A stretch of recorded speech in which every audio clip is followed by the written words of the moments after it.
Sintonia de Radio Clara, lliure directe, espai d'entrevistes. Anem ja amb el dilluns de tertúlia, presentant-vos a la gent que tenim així amb nosaltres. Tenim a Àlex Corrons, analista polític. Bon dia, buenos días, señor Àlex. Buenos días. Buenos días. Rafa Rius, des de l'Ateneu Llibertari al Margen i Ràdio Malva. Bon dia, Rafa. Hola, bon dia a totes. Bon dia. I Rafael Juan, company periodista també, així amb nosaltres. Bon dia, Rafa. Buenos días. Buenos días.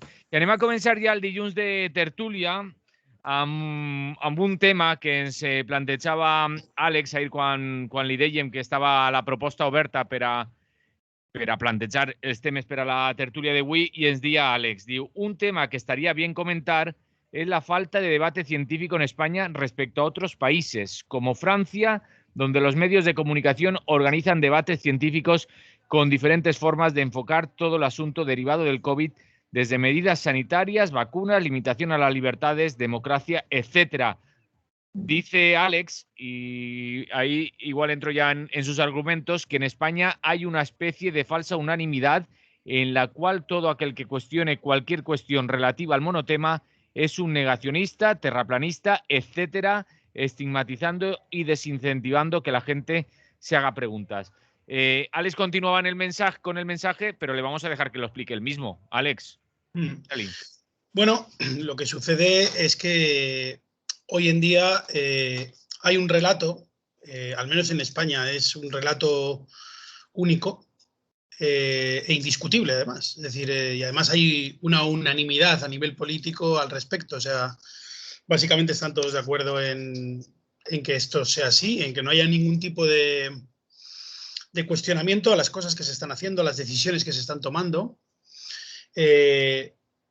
Francamente, a mí me da mucho miedo cuál es la deriva que está tomando a nivel mediático, a nivel informativo, todo este asunto, porque si nos damos cuenta, cuando uno publica cualquier cosa en las redes sociales que contenga una palabra relacionada con el COVID, con la vacuna, o con... Incluso hay veces que ni siquiera está relacionado, pero hay una palabra que la tienen ellos como clave, las propias redes sociales, los gigantes de las redes sociales, enlazan a través de tu propio post en las redes sociales información relativa al COVID, ¿no? O sea, tienen como muy claro que el mensaje tiene que ser único y que por lo tanto no hay nada fuera, digamos, de lo que el sistema, las autoridades sanitarias, etcétera, dicen.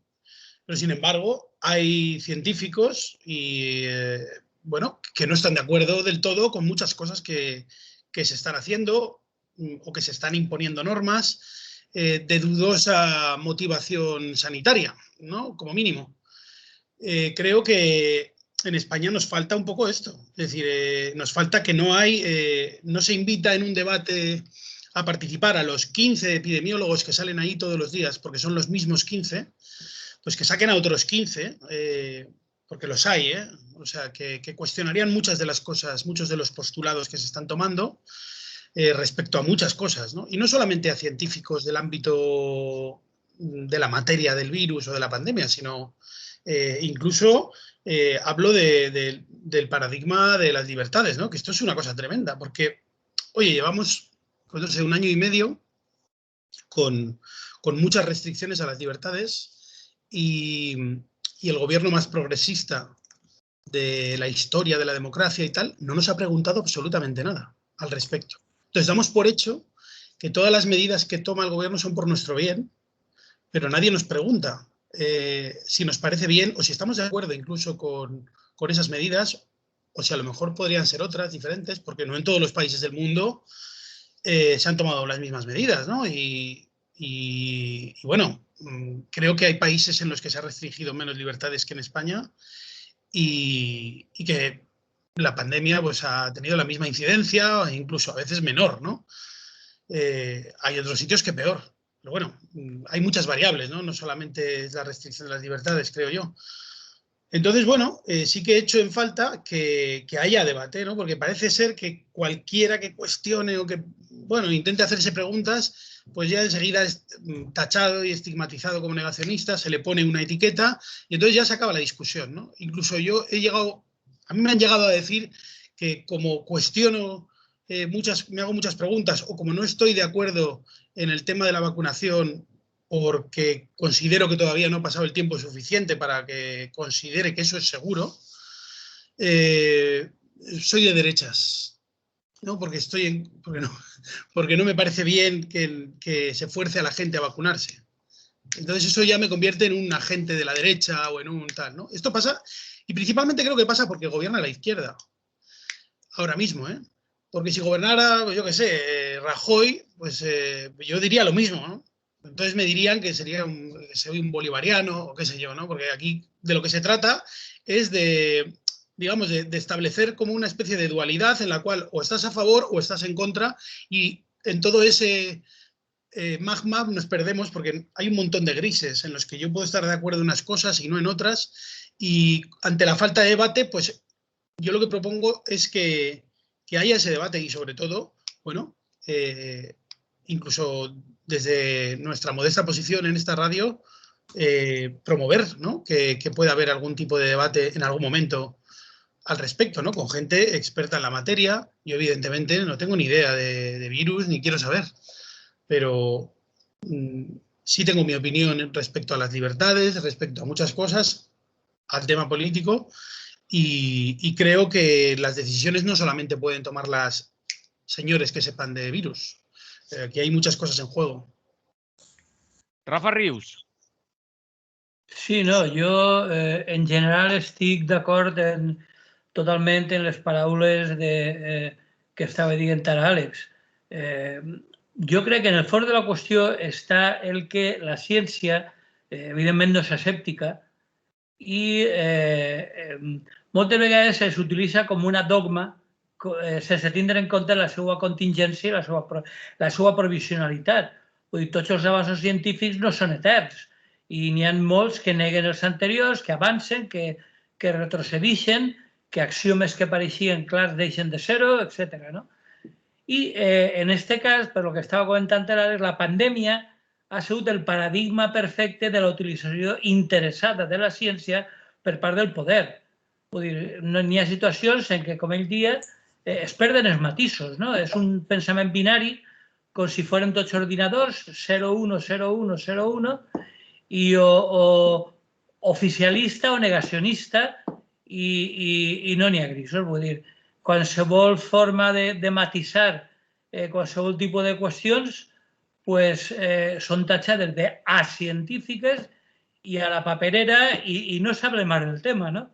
Entonces, clar, evidentment, és una situació en la que hem vist clarament com el poder ha manipulat els suposats paradigmes científics per tal d'estalviar-se un debat que en això estic d'acord amb l'Àlex, és absolutament necessari. Vull dir, nosaltres no tindrem ni idea de ciència, però jo sí que tinc dret a escoltar qualsevol tipus de plantejament des de diferents posicions científiques, perquè no es tracta de dir no caiguem sempre en lo de los buenos y los malos, ¿no? Ahora arriba un momento en que serán los científicos buenos el que están de acuerdo en el poder y los científicos malos, que ya no son ciencia, ya es superstició, sí, no és que ja no estiguin d'acord, sinó que proposen qualsevol tipus de matisacions a la doctrina oficial de la Iglesia pandèmica, no? Vull dir, no senyor, vull dir, és que és una negació, però com que negacionista? Vull dir, qui nega la pandèmia? Vull dir, no es tracta de fer la burrada de negar la pandèmia. Es tracta de que la manera d'afrontar-la i de tractar-la pot ser matisada des de diferents punts de vista. I això és el que es nega, vull dir, o sigui, arriba i la doctrina posada en boca del Pablo Simón i els seus companys és la doctrina oficial de la Iglesia i tot el que no comulgue o qualsevol matisació que es faci, doncs ja eres un negacionista i tens l'estigma, te carreguen el San Benito i així s'acaba la discussió. Entonces estic d'acord en que faria falta parlar de les coses d'una manera molt més heterogènia, més oberta i, evidentment, respectant les veritats científiques, però totes, no només els que interessen al poder. Rafael Juan. Bueno, varios matices. Por cierto, Rafa, primero, sí que hay gente que niega hasta la pandemia. O sea, La hay. Sí, no, claro, evidentemente que la... Bueno, pero perdone, Rafa, yo Sí. no hablo ni de los fascistas, esos que aprovechan cualquier Sí. cosa para tirar piedras al poder Ya lo sé. establecido, ni tampoco de las supersticiones de los que lo curan todo con cuatro Sí. tonterías. No, no, yo estoy hablando de la gente seria Sí. que ha escrito libros muy serios Sí, matizando aspectos importantes de la pandemia, ¿no? sí. Yo estoy de acuerdo en el fondo del debate. Claro que falta debate científico en España, pero no solo sobre la COVID, sobre muchas cuestiones y en tono divulgativo. Y es cierto, aquí en España no ha faltado debate, pero ha habido en torno a la COVID un debate cuñado. Y sigue habiendo un debate cuñado. Es decir, ante científicos más o menos serios se presentan personajes, digamos, tirando a pintorescos, en debates organizados por preclaras mentes como la de Iker Jiménez, sin ir más lejos. O sea, entonces, claro, ante ese debate, la gente del común, entre la que me incluyo, pues tira ante donde tira. Es decir, y eso es un problema. Falta un debate científico de verdad. Estoy totalmente de acuerdo. En cuanto a las libertades, evidentemente, lo he dicho muchas veces, a mí este asunto me mosquea mucho y creo que habría que matizarlo mucho y falta debate sobre eso y creo que se han cortado libertades de más. Estoy convencido de ello. Y naturalmente que ha habido una utilización torticera de la pandemia del COVID por parte del poder en todos los sitios y también por parte del capitalismo y las grandes farmacéuticas, etcétera, etcétera, etcétera. Ojo, eso no quiere decir que yo cuestione las vacunas. Yo personalmente no las cuestiono en absoluto. De hecho, estoy vacunado y muy contento. Pero sí que es cierto que falta un debate científico de fondo sobre este asunto. Aquí en España no se fuera, no lo desconozco. Pero aquí el debate que ha habido y hay, y sospecho que habrá, es un debate cuñado. Es decir, científicos por un lado más o menos serios y por otro lado gente indiscutiblemente pintoresca, por no decirlo de otra manera. Y así, claro, eso no es un debate, eso es un circo. Y eso es lo que estamos viendo en España. Sí, yo lo echo de menos ese debate científico y argumentos serios, serios. Me faltan, por un lado, muchos argumentos serios. No el circo que se está montando, se ha montado y se está montando. Entonces, en el fondo, en lo que estoy de acuerdo totalmente con Alex, o sea, no hay debate científico en España al respecto. Y yo lo echo de menos, independientemente de la oposición que ocupe más o menos. Y por supuesto, los de las libertades ha sido muy cuestionable. Habría que haber matizado mucho más y haberse tratado mucho más. Lo que pasa es que también ha habido aquí un interés no solo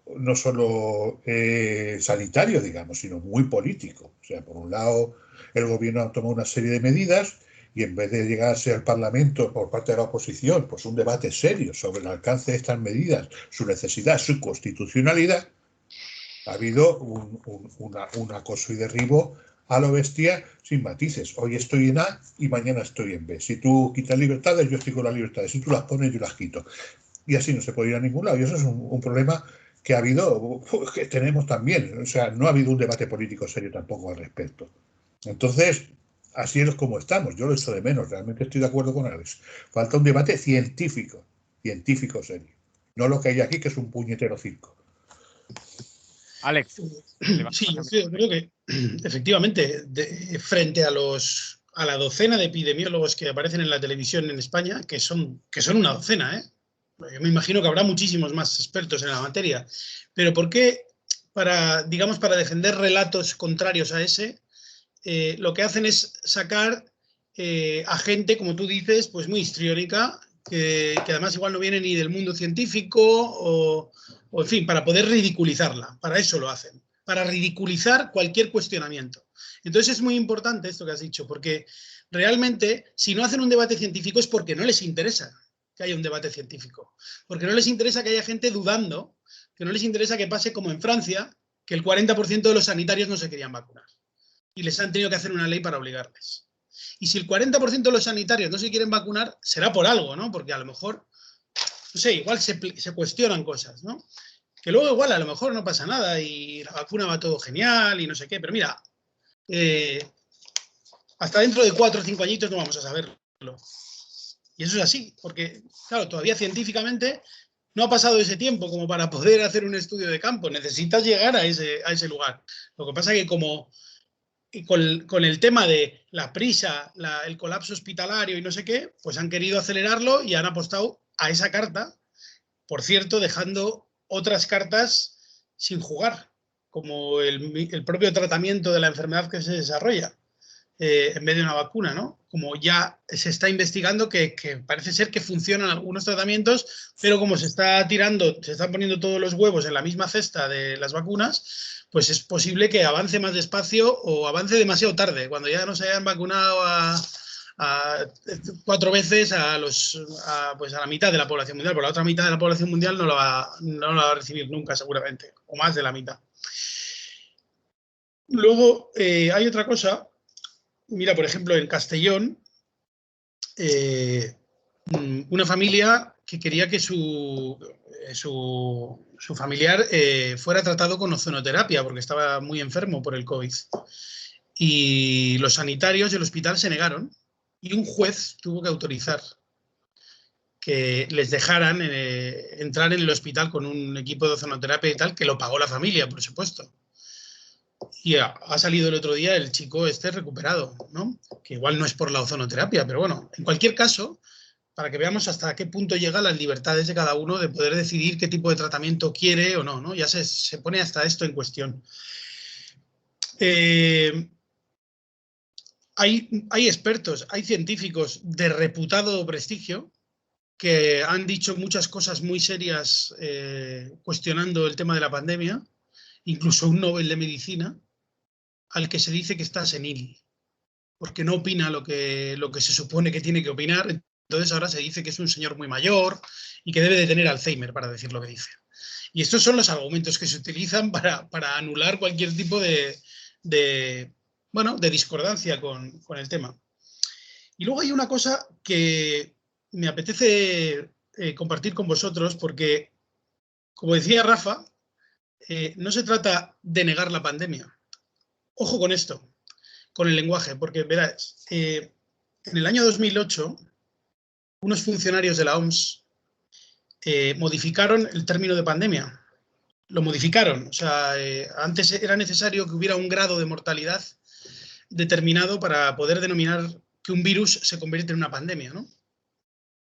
En aquel momento lo cambiaron porque ya en 2018 hubo un juicio en el que fueron condenadas estas personas por modificar la denominación de pandemia para que la gripe A entrara como pandemia. Evidentemente la gripe A no tenía la mortalidad que ellos necesitaban para llamarlo pandemia y quitaron el criterio de la mortalidad para que sea una pandemia. Así que si hacemos caso a la denominación antigua, todavía hoy a esto no le podríamos llamar pandemia. Lo llamamos pandemia porque gente corrupta cambió el nombre o la definición de pandemia para que entrara bajo los intereses para vender la famosa vacuna del Tamiflu, que uno de los responsables de aquella empresa era Donald Rumsfeld, secretario de Defensa de Estados Unidos. Así que, cuidado, porque el lenguaje es muy perverso. Claro, también podría yo decir que la gripe común es una pandemia ahora mismo. O sea, quiero decir, hay muchas enfermedades ahora mismo que pueden ser una pandemia, pero bueno, como no necesita un grado de mortalidad, también le podemos llamar pandemia. Nunca le han llamado a la gripe común una pandemia, ¿verdad? Pues ya sabemos qué pasa. Que con el lenguaje también podemos construir un imaginario apocalíptico en el cual podemos limitar las libertades que nos dé la gana y podemos tomar decisiones como una pisonadora, porque hay una pandemia.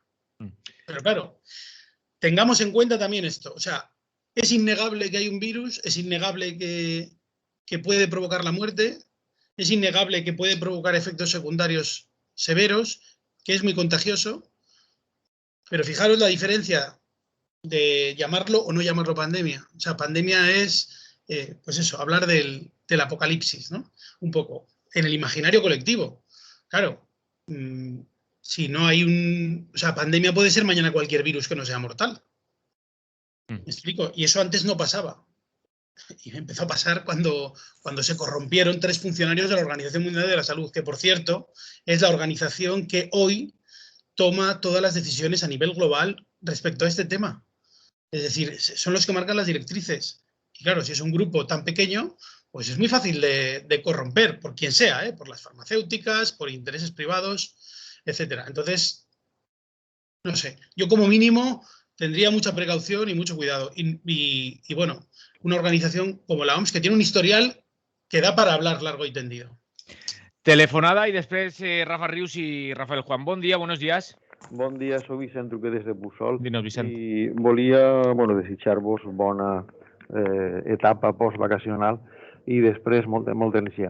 I després volia dir-vos que, efectivament, el que esteu dient, estic molt d'acord amb vosaltres, que fa falta un debat entre autèntics coneixedors de la matèria.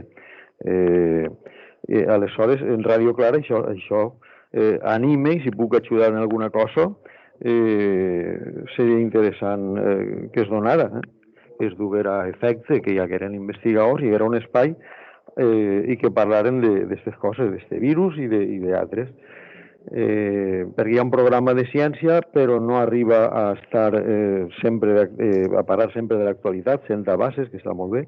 I jo, per exemple, podria aportar, tinc un amic íntim de la infantesa que contínuament estem per WhatsApp i això, i em passa informació, que és el cap d'un equip de recerca, biologia molecular, genètica, en el Ramon y Cajal, del CSIC, i ell em podia passar referències de gent puntera en aquest sentit, crítica, i que pot dir coses en coneixement de causa, junten altres que aportareu, que coneguereu vosaltres mateixos. Això volia dir. Bon dia. Bon dia, gràcies per telefonar, Vicent. Salut. Ens escriu un oient també dient-nos que el Tamiflu no era una vacuna, es un medicamento. Dice, pandemia es una definición por afectación geográfica. És el que ens envien per WhatsApp. Rafa? Sí, evidentment que és geogràfica, perquè jo només volia matisar dues qüestions, i en això acabe. Una, que estic d'acord amb Àlex, que ahir el llenguatge té molt que veure. Vull dir, la manera de com designem les coses i els conceptes afecta directament no només el seu significat, sinó especialment a la influència i al ressò que té en la gent. Això és fonamental i, evidentment, ja hem dit també moltes vegades que el llenguatge és qualsevol cosa menys innocent. Vull dir, s'emplea sempre d'una determinada manera, en una determinada tendència i per uns determinats interessos. I en segon lloc, per el que deia la gent de lo geogràfic, evidentment, és que estem parlant d'un llenguatge i d'unes concepcions de lo que diuen pandèmia absolutament occidental. Vull dir, què saben en Àfrica i en gran part d'Àsia, inclús en gran part d'Amèrica Llatina, de lo que així estem considerant com a pandèmia? Perquè el tema de les vacunes és molt simpàtic. Així hem arribat i tornem al llenguatge a lo que diuen immunitat de rebaño. Rebaño serà tu santa família. A mi no me parles de rebaño, però ara ja estan començant a canviar. No, immunitat de grup, que queda millor. Anem a utilitzar eufemismes perquè lo de la immunitat de rebaño sonava fatal. Bueno, doncs així hem alcançat la immunitat de rebaño. Però què parlem d'Àfrica i què parlem de gran part d'Àsia i de gran part d'Amèrica Llatina? On estan les vacunes per a aquests puestos? Perquè no tenen diners per a pagar-les. Vull dir, per tant, no fa falta ser científic per a saber que si ells s'anomenen pandèmia, vull dir, que la interpreten des d'un punt de vista global, evidentment, mentre la sanitat no siga considerada també des d'un punt de vista global i tots sabem com estan les qüestions sanitàries en gran part del món, evidentment no podrem parlar de tancar la qüestió. I evidentment, vull dir, els actes simbòlics de caritat, de que ara envie 50.000 dosis de vacuna a un país... Això no soluciona absolutament res.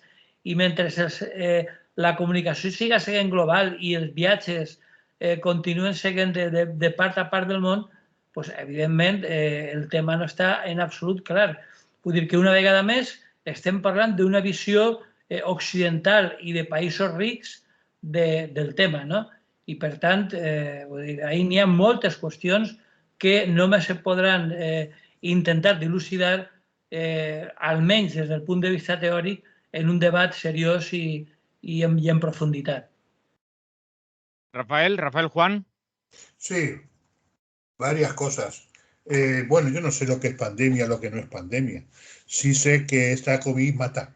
O sea, y a mí me preocupa. A lo mejor porque un amigo mío de la infancia, algún que otro conocido y algún que otro familiar ha muerto de COVID. O sea, ojo. Entonces, pues dices, coño, esto mata. En lo que sí, no voy a entrar en profundidad de qué es pandemia, qué no es pandemia, lo que sí que estoy de acuerdo es todos los intereses capitalistas que hay detrás de unas vacunas, ojo, que yo no cuestiono. Sí cuestiono que evidentemente hay detrás los intereses de unos macrolaboratorios que están ganando una millonada con este asunto. Y evidentemente África, América Latina, etcétera, etcétera, y gran parte de la humanidad no está disfrutando de estas vacunas, ni creo que las disfrute jamás. Y eso es un hecho, como es tan evidente que detrás de esa necesidad que se apunta de la tercera vacuna de refuerzo están los intereses capitalistas para seguir exprimiendo la vaca. Eso es un hecho.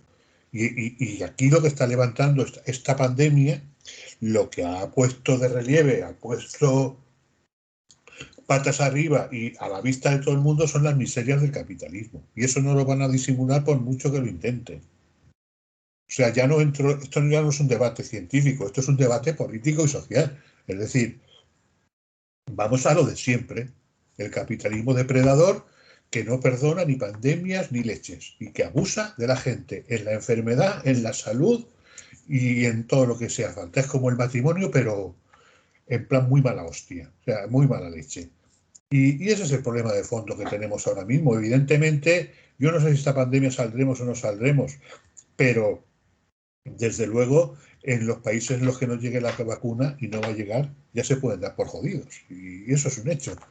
Por lo demás, pues podemos entrar en matices de si es una pandemia, no es una pandemia, qué es, qué no es. Pero lo que creo que no hay discusión posible ni debate posible es el hecho evidente de que una vez más, los mayores depredadores el mayor depredador del planeta, que es el capitalismo, se está aprovechando de las desgracias de la humanidad. Y eso es así. Y a ver cómo le metemos mano. I hem d'anar pensant en cambiar de tema y Rafael, veo que de momento te has quedado solo aquí en la pantallita. Estoy yo solo.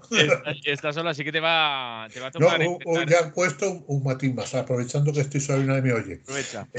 que evidentemente en la gestión, digamos, científica ortodoxa de la pandemia hay muchos intereses, pero también hay muchos intereses en la parte contraria, digamos, entre comillas. Y esto tampoco hay que olvidarlo ni ocultarlo. Nada más. Continuem a Lliure Directe a Ràdio Clara, tenim una telefonada, anem a treure-la en antena y después cambiamos de tema y te tocará empezar, Rafael, porque no te vas a volver a aparecer. Vamos allá. Buen día, buenos días. Hola, buen día, buenos días. Pues nada, como te decía a micrófono cerrado, que estoy encantada con la tertulia. Felicito a todos los que estáis ahí, que sois muy valientes, que siempre con la verdad por delante vais y que no hay programas en nada, en ninguna radio ni televisiones que digan las verdades que decís vosotros tan grandes. Y entonces, pues eso, hay que felicitaros. Y estoy de acuerdo, pues eso, en que se pueda colaborar en todo lo que se pueda, porque esta radio que no se pierda.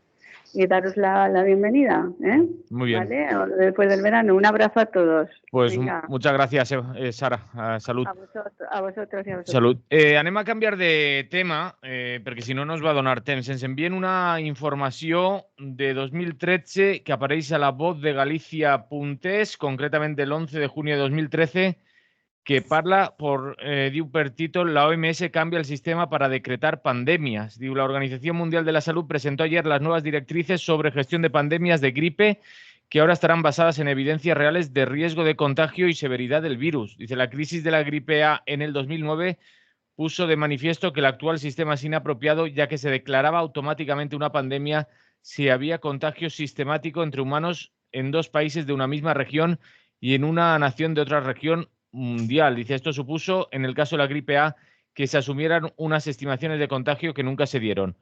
Dice, a partir de ahora no habrá criterios que cumplir, sino que basándose en las evaluaciones de cada país, la OMS decidirá si convoca a un comité de expertos de emergencia que a su vez valorará la información, índices y rapidez de transmisión, severidad clínica e impacto del brote en el sistema de salud local. Calculará los riesgos y estimará la necesidad de declarar o no una pandemia mundial. Dice, con esta flexibilidad, la OMS intentará adaptarse mejor a unas epidemias que por sí mismas son impredecibles. Dice, parece que sí se mantendrá la fase de alerta cuando un virus que contagie un animal a un humano mute y comience a intercambiarse entre humanos. Es la información que nos enviaban, pero vamos a cambiar ya de tema, como decíamos, porque nos queda apenas media hora y estábamos en el primero. El siguiente que tenemos apuntado es sobre la subida del salario mínimo. Rafael Juan. Pues Pujada nada. del SMI pactada amb Comissions Obreres y UGT. Sí, porque los empresarios no han querido entrar. Además, me parece una subida del salario mínimo más que tímida. O sea, es decir, subida, creo que hasta es exagerado. O sea, Vamos, que son 15 euros, ¿no? Lo que han subido. Sí. O sea, es alucinante lo de lo. Y creo, yo estoy seguro de que el empresariado ha tragado por presiones políticas de la derecha y la extrema derecha. Bueno, vamos a decir la extrema derecha, porque es todo extrema derecha de este país. En cualquier caso, no veo el escándalo donde está. Las anteriores subidas del salario mínimo no han supuesto un desastre para el empleo. Y esto me confirma una vez más que en general el empresariado de este país es una mierda. O sea, y lo digo sin paliativos, porque vaya mierda de empresario el tío que no es capaz de pagar un sueldo digno a sus trabajadores. Chico, dedícate a otra cosa. O sea, pero si tú eres empresario y tienes trabajadores, lo mínimo es pagarles un salario mínimo. Y si no puedes, es que no funciona la empresa. Y ya está. Lo que pasa es que aquí no es que se está volviendo al neoliberalismo feroz. Aquí se está volviendo al esclavismo. Es decir, yo funciono en función de que pago salarios de subsistencia. Mientras no se me mueran los trabajadores y las trabajadoras, a tirar. Y ese es el límite. Y ya está bien, ¿eh? Ya está bien. Y lo conozco de cerca esto, porque por fortuna, por desgracia, cuando era estudiante y después de ser estudiante, trabajé mucho tiempo en verano, en vacaciones y luego ya no, en fábricas de toda la vida y sé relacionado con eso y sé cómo funciona el empresario en este país. Trabajo clandestino, sueldos mínimos, si te puedo pagar 2 en vez de 3 te pago 2, no te quepa duda, aunque pueda, etcétera, etcétera, etcétera. Y aquí cuando van las cosas dadas, pues se van los salarios del trabajo. Y cuando van bien dadas, pues también se van los salarios del trabajo porque sube la inflación. Ya está bien, ¿eh? Ya está bien. Que ha sido una subida del salario mínimo muy tímida, demasiado tímida para mi gusto. Y que se pongan como se pongan, ya está bien. En fin, yo estoy con esto que hasta que no suba el salario mínimo hasta la media europea, y todavía nos queda, para adelante. Yo con la ministra de Trabajo me parece que lo está haciendo razonablemente bien dadas las circunstancias y estoy con ella. ¿Qué quieres que te diga? Alex. Bueno, creo que la subida del salario mínimo no sirve ni siquiera para cubrir la inflación. O sea, quiero decir que le suban el salario mínimo ni siquiera va a recuperar la subida de los precios, ¿no? Con lo cual, pues bueno, es poco alentador el asunto, ¿no? Lo venden como un éxito absoluto, pero yo diría que bueno, que no lo es. Respecto al tema del salario mínimo hay una cosa, y es que sí que es verdad que hay de todo, ¿no? O sea, en el mundo de las empresas hay de todo. Porque, claro, lo que defienden los de la COE, dicen, bueno, las empresas grandes trabajamos con convenios que están por encima del salario mínimo interprofesional, por lo tanto, a ellos directamente no les afecta. Pero ¿cuántos trabajos externalizan esas grandes empresas en, a su vez, pequeñas empresas que se dedican a explotar a sus trabajadores y luego ellos así se ahorran costes? Pues evidentemente muchísimas, ¿no? Y luego también hay que decir que luego hay una cantidad bastante grande de pequeños empresarios y autónomos que pagan el salario mínimo a sus trabajadores porque no tienen la posibilidad de pagar más salarios o tener tantos empleados porque no tienen tanta capacidad económica. Y claro, hay que decir que a estos autónomos lo primero que habría que hacer es, si subes el salario mínimo de los trabajadores, es a su vez reducirle los costes de alguna forma vía impuestos en función de la empleabilidad de la empresa. Es decir, si tú tienes un pequeño autónomo que hace pequeñas obras o pequeños trabajos y les paga a sus trabajadores el salario mínimo, en función del salario que paguen estas empresas a sus trabajadores y en función del número de trabajadores que tengan, pues tengan más exenciones a la hora de pagar impuestos. Es decir, porque si están generando empleo, pues están ya contribuyendo con la sociedad, ¿no? O sea, es decir, el hecho de generar empleo ya es una contribución, aunque no sea fiscal. Entonces, porque está ahorrando costes además a la administración pública. Que una persona esté empleada implica que va a haber ingresos en la seguridad social, que no van a tener que pagarle a esa persona un subsidio, ni un subsidio por desempleo, ni de ningún otro tipo, y eso hace que, pues bueno, que sea menos necesario el gasto público, ¿no? Cuanto más empleo haya, pues menos costes habrá. Yo lo que no puedo entender en este país todavía también es que un autónomo sin ganar ni un duro, pues ya le estén cobrando más de 300 euros de autónomo tal, cuando no tiene todavía beneficios, ¿no? O sea, yo creo que lo que habría que facilitar es que un autónomo empezara pagando impuestos cuando empiece a obtener un beneficio y una rentabilidad y empiece a, digamos, a recuperar la inversión que haya hecho, etcétera. Hasta entonces, me parece a mí que eso es poner palos en la rueda. Y la mejor manera de que haya buenos salarios, pues es que les vaya bien, digamos, que generen, que tengan capacidad de generar empleo, un pequeño autónomo. Y luego, claro, y luego están ese otro tipo de empresas que utilizan el salario mínimo para aprovecharse de la coyuntura y de la precariedad laboral, etcétera. Creo que es un tema como muy complejo y que no tiene una solución única. Y subir el salario mínimo, pues bueno, es una medida que tiene que, o sea, tendrá que ir avanzando en los salarios, pero claro, tenemos que entender también que hay millones de personas en este país, autónomos y pequeñas pymes y tal, que si mañana les sube el salario mínimo a los trabajadores de 1.000 euros, a 1.000 euros, pues probablemente acaben prescindiendo de personal o haciendo contratos fraudulentos de menos horas y al final acabarán los trabajadores trabajando lo mismo con menos cotización a la seguridad social y con el mismo sueldo parecido al que ganaban antes.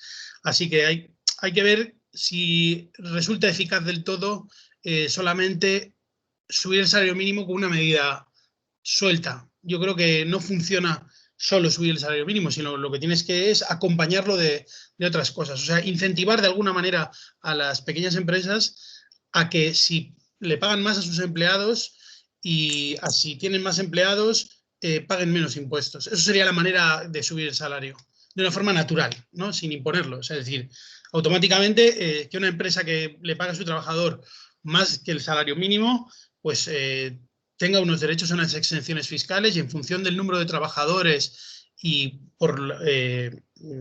teniendo en cuenta un baremo con los beneficios o con los ingresos, pues se puede hacer unas medidas que vayan un poco a medida de las circunstancias de cada empresa y por supuesto para que se protejan los derechos de los trabajadores y las trabajadoras. Molt bé. Rafa Rius, bueno, ens diuen, més que pujada de salari mínim és una pujada mínima de salari, és el que ens diuen per WhatsApp. Rafa. Sí, està molt bé el xoc de paraules. No, jo no estic en part d'acord amb el plantejament d'Àlex en el sentit de que em sona una miqueta l'argument típic dels empresaris. Hombre, es que si subimos el salario tendremos que cerrar la paradeta y se irá toda la gente a la calle. Pues claro, o sea, vull dir, això és l'argument típic, però a mi això no em convenç. Primer, perquè les despeses salarials s'han fet diversos estudis que han demostrat que no és la part més important de les despeses empresarials. Vull dir, el muntant de la massa salarial és un tant per cent que no arriba a la meitat de les despeses de l'empresa, no?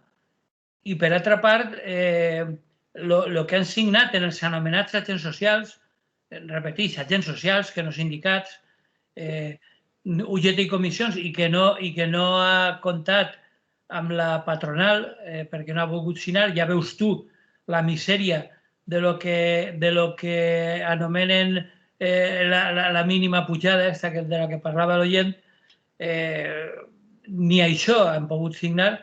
Per tant, l'única cosa que, sent possibilistes, pot demanar, jo he estat llegint els comunicats de CGT i CNT, i des de CNT, per exemple, diuen que exigeixen que l'augment del salari siga com a mínim proporcional a l'increment del cost de vida, que realment no seria un augment, seria deixar-ho com està, perquè si l'augment del cost de vida és X, pujar la mateixa X, el salari mínim no és millorar res.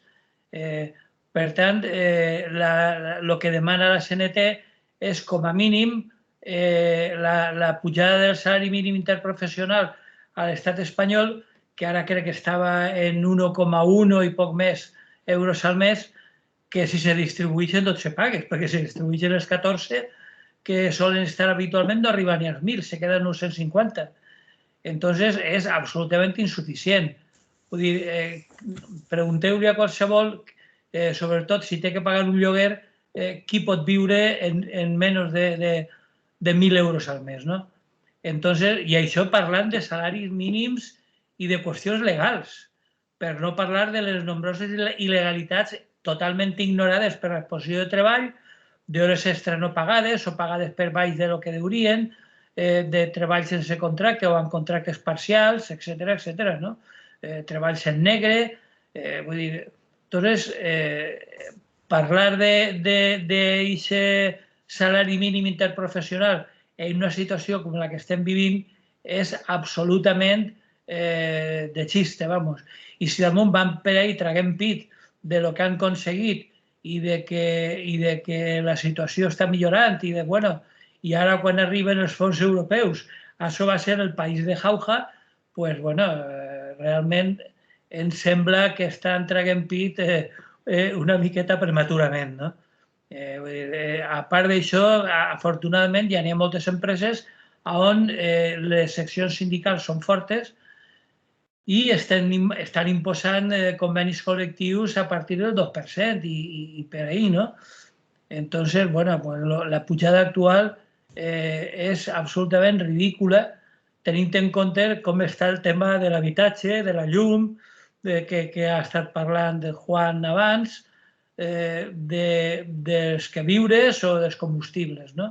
Que també estan pujant contínuament. Entonces, vull dir, la tassa de variació de l'índex de preus al consum se situava ja en el 2,9% respecte a 2020.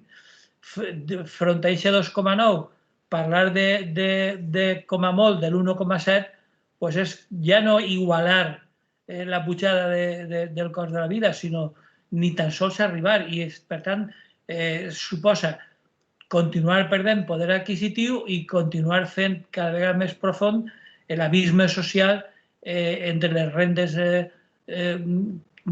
més grans i les rendes que cada vegada són més xicotetes. Entonces, vull dir, com a mínim, segons els sindicats, hauria de, per un costat, igualar l'augment del cost de la vida i, per un altre costat, com a mínim, igualar la situació de països veïns, com a França, que està per dalt de 1.500 euros al mes, o en Alemanya, que també està per dalt de 1.500 euros al mes. Qualsevol altra cosa és fer riure i donar un paper a la llamada mesa social en la que només estan els que signen el que li posen per davant, que tots saben qui són. Rafael, por cierto, hay unas declaraciones, no sé si las viste, como has hablado de la ministra, te la digo, porque a mí me extrañaron y, vamos, hasta le contesté, que como para tirarle en cara a la patronal que se había retirado de las negociaciones, dijo algo así como que estaban dispuestas a pactar una subida menor de los 15 euros mensuales. Eso... Yo no he oído eso por ningún lado, pero bueno. Pues sí, yo se lo escuché a la misma. Es posible que quisiera decir... Nosotros podemos negociar y a lo mejor a la baja, pero vosotros no habéis querido ni discutir. Es posible. Yo, en cualquier caso, es evidente que sean 15, sean 20 o sean 25 son insuficientes la subida. También es cierto que de 600 euros, que no hace tanto era el salario mínimo, a 950 algo se ha avanzado. Y lo primero que he dicho que es insuficiente. Pero bueno, vamos poco a poco. Más vale ir poco a poco que no ir. En cualquier caso, respecto a la intervención de Alex, yo estoy de acuerdo en la necesidad del trabajo autónomo, de los autónomos, darle una vuelta porque esto es insostenible así como está. No estoy de acuerdo en lo otro. Como muy bien apuntó Rafa Rius, los costes salariales en una empresa son una parte mínima de los costes generales. Yo he visto cómo se calculaban costes en un par de tacones, en un eso, y realmente el coste salarial no es el capítulo más alto, ni muchísimo menos. Por ejemplo, ante la bestialidad de subida de la luz, yo no he visto quejas de la patronal. Y eso sí que afecta. Una fábrica con un montón de máquinas en marcha, la subida de la luz, duele, ¿eh? Duele. Y ni mu. Y porque suban 15 euros el salario mínimo, que a ellos les afecta 4 euros solo, creo que están hechos los cálculos, montan la que están montando. Esto no tiene vuelta de hoja. Además, dice Alex que de alguna forma incentivar a la patronal con menos costes en cuanto más contraten y tal. Se han hecho ya muchas fórmulas de incentivar el empleo, tanto con bonificaciones como con la multiplicidad de empleo, de modalidad de contratos temporales que padecemos, vienen de esa necesidad, digamos, entre comillas, de incentivar el empleo. El éxito de todas estas iniciativas es perfectamente descriptible, un fracaso sin paliativos. Porque es que hay que recordar que estamos en un país con un 30% más o menos de economía sumergida, que se dice pronto, que se dice pronto, en un país donde mayoritariamente no se respetan los convenios colectivos. En los convenios colectivos se firman todo muy eso y luego, como aquel decía, dice, tú haz la ley y déjame a mí el reglamento. Aquí ni el reglamento. Luego, en el interior de las empresas, ven a mí que te voy yo a aplicar el convenio como yo quiero. Y si no, ya sabes dónde está la puerta. Y así funciona en gran parte de este país el tejido empresarial. Así funciona. Y así no vamos a ningún lado. Con un 30%, insisto, de economía sumergida. Como aquel dice, en las empresas legales con horas extras que no se respetan, etcétera, etcétera, etcétera. Aún así, pues sigue la pelea y se monta la que se monta. Es muy fácil meterle caña a la escasa subida del salario mínimo interprofesional. Es muy fácil hacer juegos de palabras tan ingeniosos como el que ha hecho la oyente hace un momento. Es muy fácil, pero aquí no se va al meollo de la cuestión. Y al meollo de la cuestión es que tenemos en España un tejido empresarial de mierda. Aquí puedo decirlo, un tejido empresarial de mierda. Empresarios, ¿qué empresario es el que no es capaz de pagarle lo mínimo a sus trabajadores? Chico, dedícate a otra cosa, que no vales para empresario.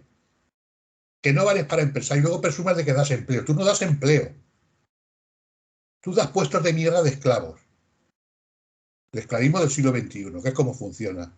Y lo sé porque lo conozco y lo he visto. Ya está bien, hombre, ya está bien. Yo he visto cómo se firmaban, y lo he seguido, convenios del calzado de la hostia, con logros de la hostia, y luego en las fábricas la gente tenía que irse a mear a un bancal en un taller de mierda. Ya está bien, porque no había ni aseos. Joder. Y con 30% de economía sumergida. Y se monta el número con el salario mínimo interprofesional, que es una subida de mierda también. Ya está bien, hombre, vamos a ir al meollo del asunto. El meollo del asunto es la necesidad que tenemos en este país de un empresariado que sea digno de esa palabra, empresario. Alex. Bueno, vamos a ver. Es que, claro, a mí los trazos así tan de brocha gorda no me gustan, porque, verás, hay muchos empresarios en este país que... He dicho una mayoría, no todos, ni mucho menos. Conozco dignos. No, es que te niego la mayor. O sea, la mayor parte de los empresarios de este país, la mayor parte, probablemente muchos nos estén escuchando y tienen un pequeño comercio, un bar, o una pequeña empresa que hace chapuzas o reformas, o un electricista, un fontanero, que son autónomos y que tienen un ayudante contratado o dos. Los autónomos te he dicho que eso sí que hace falta un meneo fuerte. Claro, pero... ahí te doy la razón. ¿Sabes lo que pasa? Que el 90% de los empresarios en España es lo que te estoy describiendo ahora. Luego hay un 10% de empresarios pues que son lo que tú dices, lo que tú describes, pero decir que el tejido empresarial en España es una mierda, me parece racismo. O sea, quiero decir, si el 90% de los empresarios que hay son trabajadores, o sea, son personas que trabajan por cuenta propia y que efectivamente hay veces que no les llega para pagar un salario a sus trabajadores. Yo he tenido personas cercanas que han tenido un bar y que ha habido un momento del negocio en el que de repente han visto que tenían menos beneficio al mes que sus trabajadores, que el sueldo de sus trabajadores. Y esto ha pasado y pasa muchas veces. Y ahora mismo, por ejemplo, en este contexto de restricciones, que ha habido muchos problemas, y con los ERTEs y con toda esta historia, hay muchos pequeños empresarios que se ven ahogados, que no llegan. ¿Qué significa eso? Que da igual, hay que subir el salario mínimo. Vale, si está muy bien que se suba, pero a esta persona habrá que ponerle una solución. Es decir, a esas personas, a ese 90% de pequeños empresarios que están intentando asomar el cuello del ahogo que les ha supuesto todo este tema de las restricciones por el COVID, pues claro, de alguna manera habrá que sacar adelante, porque claro, dices, hay un 30% de economía sumergida. Coño, es que si no hubiera economía sumergida en este país, no sé dónde estaríamos mucho peor. Es una trampa, a lo mejor no. A lo mejor no. Pero es que la economía sumergida es fruto de que la economía no sumergida, en muchos casos, no es viable. Luego habrá gente que se aproveche de la economía sumergida para hacer lo que sea. Pero también hay una parte de gente que se busca la vida como puede porque no puede pagar una cuota de autónomos. Coño, ¿cómo? Porque no le llega. Porque si no, no puede pagar el alquiler, o no puede pagar la luz, o no puede pagar lo que sea.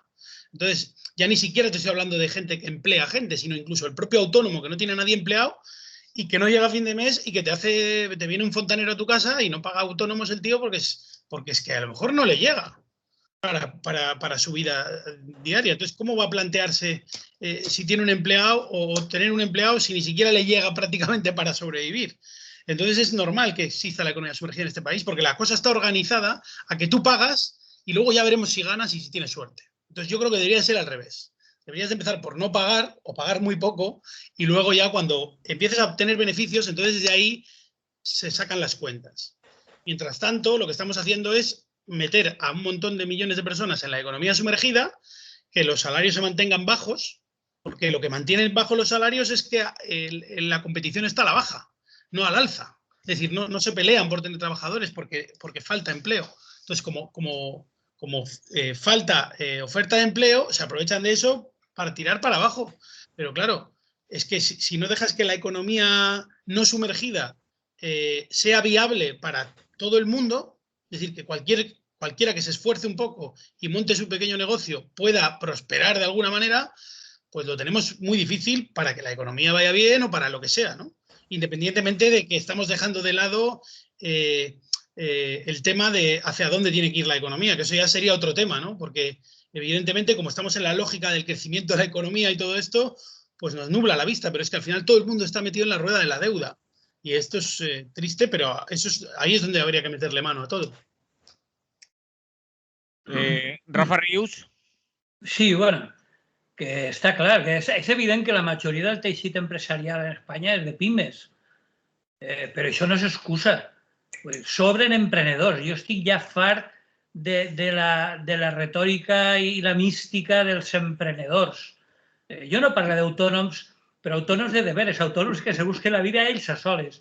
En quan tinga un sol empleat, vull dir, si no pot mantenir la paradeta, que la tanque i es busque la vida.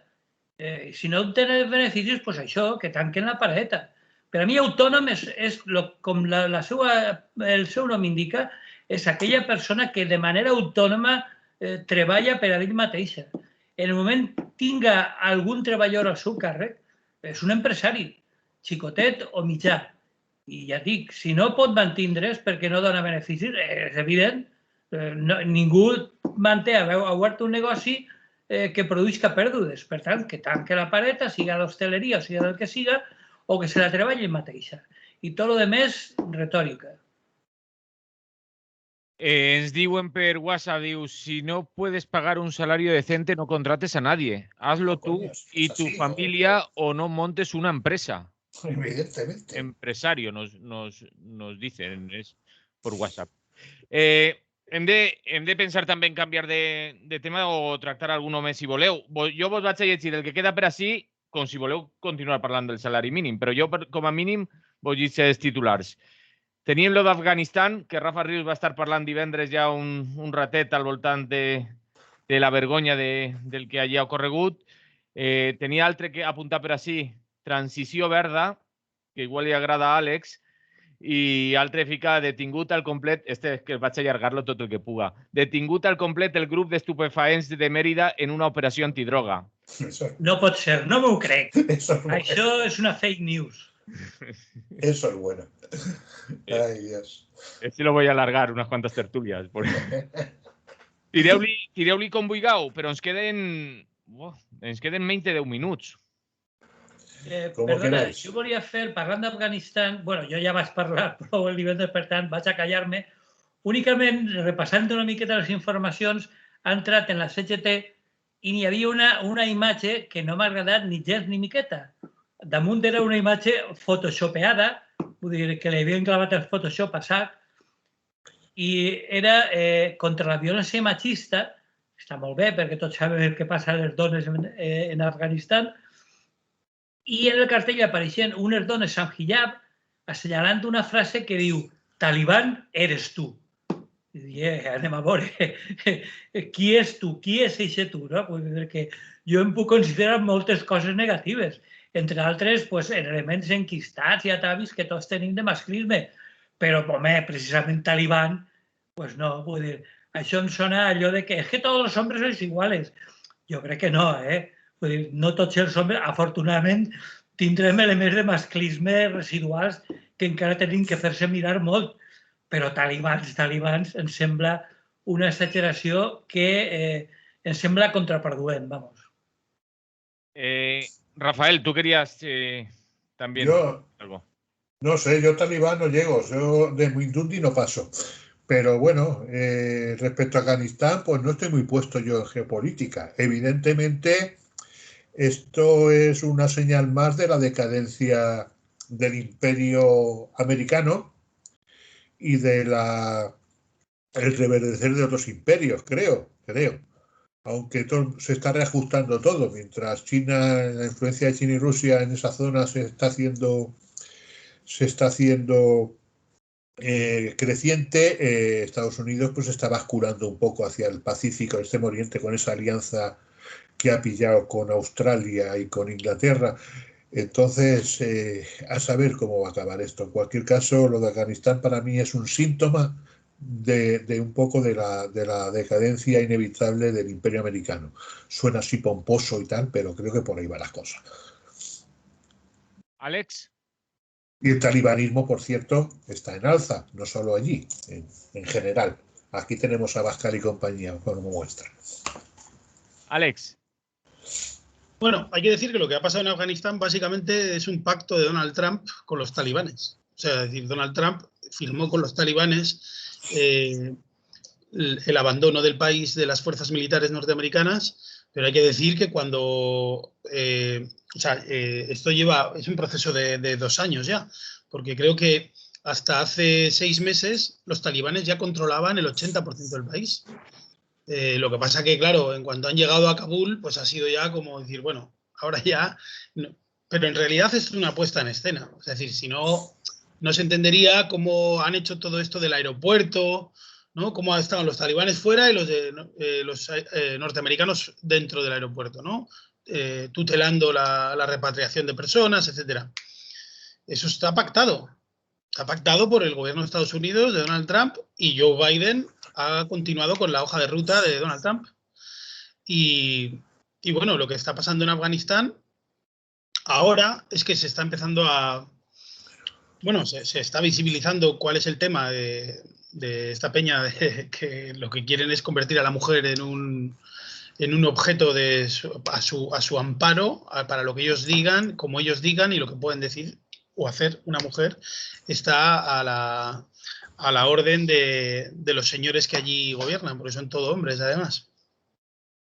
Claro, tampoco hay que ver las cosas de una manera como si en Afganistán ya hubiera una democracia, ¿no? O sea, tampoco vamos a llevar las cosas a extremo, porque resulta que, oye, durante estos 20 años de invasión militar extranjera en Afganistán, pues es lógico que los talibanes estén un poco mosqueados, porque básicamente ellos tenían antes el poder, pero que Estados Unidos llegó ahí con el ejército, invadió el país y puso de presidente del país a Hamid Karzai, que era uno de los consejeros de la empresa Unocal, que es una de las empresas con mayores contratos con la defensa estadounidense para venta de armas. Y fueron con el que firmaron el tema del gasoducto que pasa por Afganistán. Y bueno, digamos que seguramente la parte del acuerdo es que ese gasoducto siga estando ahí, los talibanes habrán aceptado, y aquí paz y después gloria. A mí lo que no me parece ahora, no me parece de recibo, es que estemos criticando a los talibanes, que está bien criticarlos, pero oye, los 20 años de invasión que se han comido la población afgana, ¿con eso qué hacemos? Nada. No hay ninguna crítica ni ningún... No sé, ¿no? O sea, quiero decir, llevamos 20 años en silencio, entonces, aguantando a estos señores que invadan los países que les dé a ellos la gana, a acabar con su soberanía y acabar con su sistema político, sea bueno o sea malo. Eso ya es otro tema, ¿no? O sea, decir, pero ¿quiénes son ellos para imponer sus normas por el mundo, ¿no? O sea, igual mañana no les gusta lo que está haciendo el gobierno de España y entran aquí, ¿no? Hay Albert Pla creo que ha escrito algo, no sé si un libro, una obra de teatro, ¿no? Que Cataluña se quiere separar de España y entonces el presidente del gobierno de España va a la ONU y reclama que a la OTAN, ¿no? Para que intervenga. Y entonces vienen 100.000 soldados estadounidenses, 80 polacos, 14 alemanes y 5 franceses, y entonces invaden Cataluña y luego ya, pues como ya están aquí, dicen, bueno, pues vamos a invadir el resto y al final acaban invadiendo España. Y me recuerda un poco esto, o sea, es un poco cómico, pero en realidad es que Estados Unidos es lo que hace por el mundo. Va sembrando el terror y el caos por donde va, bombardeando lugares, y luego, oye, o sea, los talibanes son un problema, pero oye, ¿y los israelíes? ¿Qué están haciendo en Palestina? ¿Qué masacre es esa que dura ya decenas de años? Es que vemos todos los días a la comunidad internacional diciendo algo, vemos a los medios de comunicación escandalizándose, o te sacan de vez en cuando, te dicen, no, Israel está contestando a los ataques de Palestina, ¿no? Que lo único que hacen es tirar piedras y cohetes de mala muerte, mientras los otros tienen de su lado pues a todo, ¿no? Todo el armamento que quieren y todo el apoyo internacional que quieren. Yo digo que me parece que hay mucha hipocresía, que nos situemos ahora con el tema de Afganistán como si fuera un drama, pues sí es un drama, efectivamente, pero es que lo lleva siendo ya muchos años. Cuando estaba Estados Unidos allí también. Yo, pero lo que diga Rafa de la geopolítica, me estaven recordant un xicotet detall que sempre m'ha fet una miqueta m'ha despertat una miqueta de curiositat. I és que, parlant de geografia, dins de les fronteres d'Afganistan, a l'est té una xicoteta frontera d'uns quants quilòmetres con la Xina. I aquesta xicoteta frontera estic convençut de que amb el temps serà molt important. Vull dir que la presència, no és de descartar que la presència nord-americana sigui substituïda de forma no militar, però sí possiblement comercial i financera per el règim xinès. No? Això com a pronòstic aventurat. Sí, Sí, Rafa, muy breve porque se nos vaya el tiempo. Voy a ser brevísimo. Sí, tiene razón Alex, en el sentido de que fue Trump el que arregló todo. Y yo creo que aquí habría que recordar cómo empezó todo. Empezó todo, Estados Unidos invadió Afganistán porque iba a la caza de Bin Laden, ¿os acordáis? Que ello fue una salida hacia adelante del entonces presidente George Bush, que era todos sabemos lo que era. Y como siempre, el que siembra viento recoge tempestades, y eso lo hace mucho Estados Unidos. Instaló un régimen absolutamente corrupto, y durante 20 años ha habido una corrupción rampante tolerada por la potencia invasora.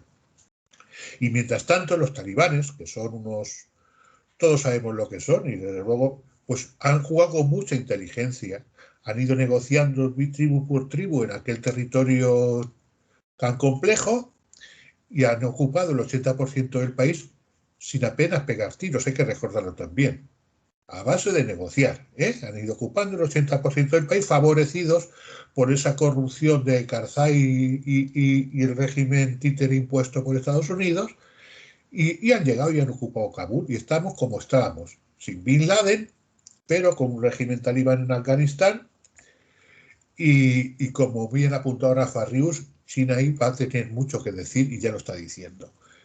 Y es lo que hay, y oye, cada uno con su pan se lo coma, pero insisto, esto es la decadencia del imperio americano. Se nos acaba el tiempo, ahora sí. Estaba pensando los Freedom Fighters eran los talibán, ¿no? En aquella época, de Rambo. Los luchadores de la libertad. Sí. Senyor moderador, li puc fer una petició? Me pot fer una petició, però vaig a llegir un WhatsApp que ens ha arribat d'un oient al voltant del tema del salari mínim.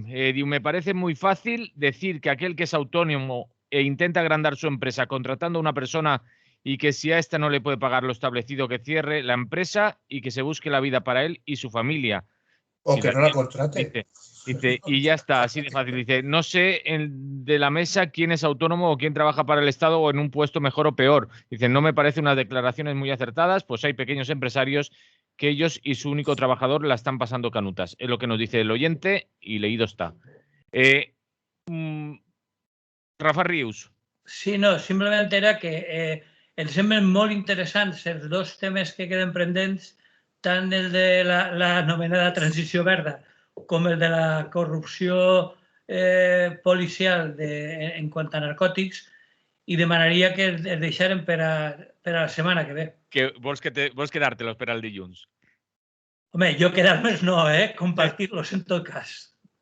Molt bé, doncs els apuntarem a la llista per a dilluns que ve, i qui vulgui que estigui així present, estarà el dilluns que ve per a debatre-los, convidat està. Així que abans de dilluns vos pregunte si podeu estar. Acabem. Alex, no te da tiempo a decir la última ya, casi. Bueno, no. Ya para la siguiente guardemos las balas. Molt bé. Àlex Corros, analista polític, Rafael Juan, company periodista, i Rafa Rius des de l'Ateneu Llibertari al Margen i Ràdio Malva. Salut i fins la propera. Una abraçada. Un abrazo. Salut i un abrazo. Salut. Un abrazo, hasta luego. Lliure directe Ràdio Clara. Jo vaig a acomiadar-me ja ràpidament, també fins demà, que tornarem a estar així amb totes i tots vosaltres, a aquest espai d'entrevistes del Lliure Directe de Ràdio Clara. Així que salut i fins dilluns.